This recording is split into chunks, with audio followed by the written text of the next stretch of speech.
కాకపోతే అది ఇంకా ఆలస్యం అవ్వక ముందే మనం తప్పనిసరిగా దానిలో మెంబర్స్ అవ్వాలి. నా దగ్గర ఒక పెన్సిల్ ఉంది. ఈ పెన్సిల్ ద్వారా ఈ సార్థక సంఘంలో ఎలా మెంబర్లు అవ్వచ్చో చెప్తాను. మొట్టమొదట ఇక్కడ ఎల్లో కలర్ కనిపిస్తుంది కదా, గోల్డ్ కలర్, దీని మీద హెవెన్ అని రాశారు. కాబట్టి హెవెన్ పరలోకము. ఈ పరలోకము దేవుడు ఉండే స్థలము. దేవుడు ఎలా ఉండాలి అని మనం అడిగినట్లయితే మామూలుగా మన దేశంలో టక్కని జవాబు చెప్పేది ఏంటంటే మనం అడిగిన ప్రార్థనలన్నిటికీ, అడిగిన కోరికలన్నిటిని కూడా నెరవేర్చాలి. అందుకని మ్రొక్కిన వరమియ్యని వేల్పును గ్రక్కున విడవవలన కదరా సుమతి అని మనకి చిన్నప్పుడు సుమతి శతకాల్లో నేర్పిస్తారు కదా.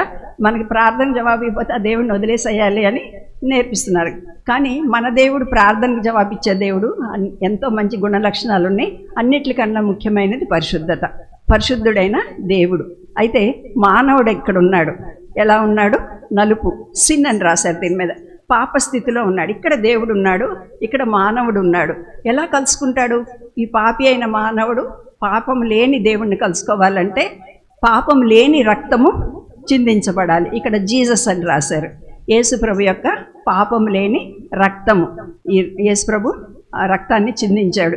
ఇప్పుడు ఈ పాపి అయిన మనుషుడు ఈ రక్తంలో పాపాలు కడుక్కుంటే ఆయన ఇక్కడ ప్యూరిటీ అని రాశారు. ప్యూరిటీ అంటే పరిశుద్ధత అని. పాపాలన్నీ కడగబడి మనము తెల్లగవుతాం. తర్వాత బ్లూ కలర్లో బ్యాప్టిజం అని రాశారు. బ్యాప్టిజం అంటే ఇమీడియట్గా చేయాల్సింది.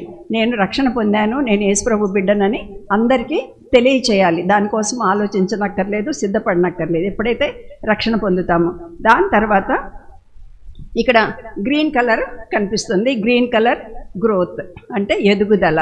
మనము దేవుని మాట వింటూ దేవునిలో మనము ఎదుగుతూ ఉన్నప్పుడు దేవుణ్ణి మనము కలుసుకోగలము. కాబట్టి ఇది గొప్ప ఆధిక్యత.